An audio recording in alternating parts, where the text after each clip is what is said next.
Hi everybody, Donovan Ash here from the Elevation Real Estate Group. I'm joined once again by Tyler. Thanks for being here. Yeah, glad to be here. Today, we wanted to do something a little bit different than what we've done in the past. We're actually going to stay away from the hard numbers and facts and talk a little bit about what we've actually been seeing real time in the market.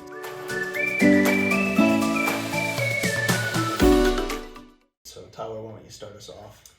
Yeah, so one of the things we've seen over the last several months, since the market started rolling again, I won't call it post-pandemic, but since people became comfortable to re-engage with life in the midst of the pandemic, was this: the sellers were reluctant to list their homes because they didn't want a lot of people coming through their properties.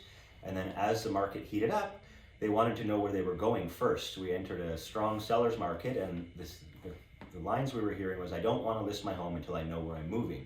And that created this cycle where a whole bunch of people were holding back on listing their property, thus further reducing the inventory and recirculating the problem of no properties to choose from. So what we're starting to see on the ground level here is sellers are getting tired of waiting. They want to move on with their plans. The market's been pretty hot for quite a while here. Let's say red hot for a while here. But they want to get going on things. So we're seeing more and more people say, no, let's put it on the market. We're going to see what we can find, which of course is what we want to see. It will help stabilize things to see more options available for buyers. Yeah, absolutely. I think that another thing we've been seeing is the multiple offer situation, which has been happening now since basically January. So the last 2.5 months, we've been seeing, at first it was 100 showings on some properties with 20 or 30 offers being received. Now those numbers are coming back down, not to a normal level, but to a less dramatic level of maybe 30 showings and 8 or 9 offers. So there's still that multiple offer situation, not on all properties though. We have been hearing of some situations where there has only been one offer on a property and it hasn't gone into multiples.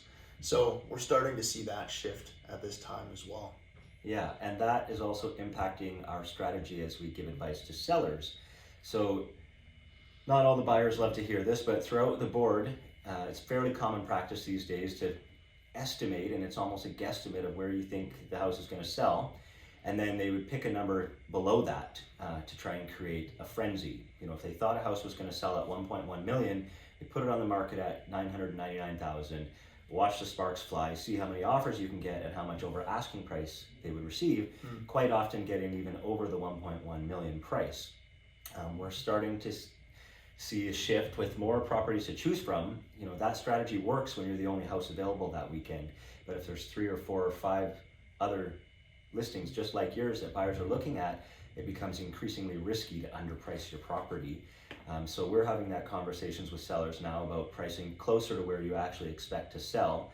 And there's still a chance you're going to receive multiple offers and get over asking price, but it's just a little bit more, I guess, an honest representation of what they think the property is going to sell for. So hopefully that's an encouragement to buyers as well. Yeah, absolutely. And I think that, navigating this market is something that we've been doing well throughout this process, and being able to secure properties in these multiple offer situations for our clients and guide our sellers through those. On the other hand, our skills have been growing and have been tested several times. So if you are thinking of making a move, or you've been considering buying but putting it off because of what's happening in the market right now, reach out to one of us. We'd love to have a conversation with you about how we can help guide you through that process.